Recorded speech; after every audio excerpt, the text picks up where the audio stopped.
ఎవరు పట్టించుకోరు. ఒక్కళ్ళు ఎవరన్నా ఖండించారా దాన్ని? తప్పు పెట్టారా? మాట్లాడుకొని అంటారు. సోషల్ మీడియాలో పోస్టులు అయితే వస్తున్నాయి మరి. అది కార్యకర్త మాట్లాడుకుంటారు. ఇవన్నీ లైట్ అనుకుంటారు వాళ్ళు.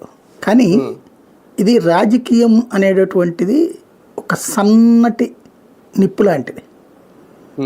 ఒక చోట ప్రారంభమయ్యాక అది అంటుకుంటుంది. దాన్ని విసిరితే అంటే గాలి వచ్చినప్పుడు అది పెరిగిపోతుంది. వర్షం పడిందంటే చల్లారిపోతుంది. ఇప్పుడు ఇక్కడ ఈయన రాజేశారు. ప్రస్తుతం తెలుగుదేశం దాన్ని ఏమీ చల్లార్చట్లేదు, అట్లని రేకెత్తించట్లేదు, రాజేయట్లేదు.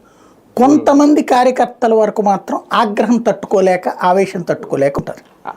కానీ అన్నిటికన్నా అలా సైలెంట్ గా ఉండడం కూడా చాలా ప్రమాదం సార్. ఏదో లేదు, ఏం చేస్తారు? ఏం చేయడానికి ఏం లేదు అందులో.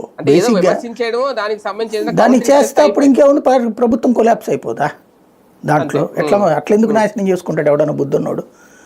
సుదీర్ఘ అనుభవం ఉంది. ఏమన్నా అందులో భూతేం లేదు కదా, ఆయన అన్న దాంట్లో భూతేం లేదు కదా. ఇప్పుడు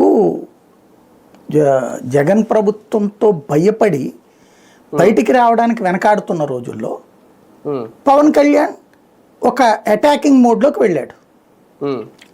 దాని కారణంగా తెలుగుదేశం శ్రేణులు బయటకు వచ్చినాయి భారీ ఎత్తున.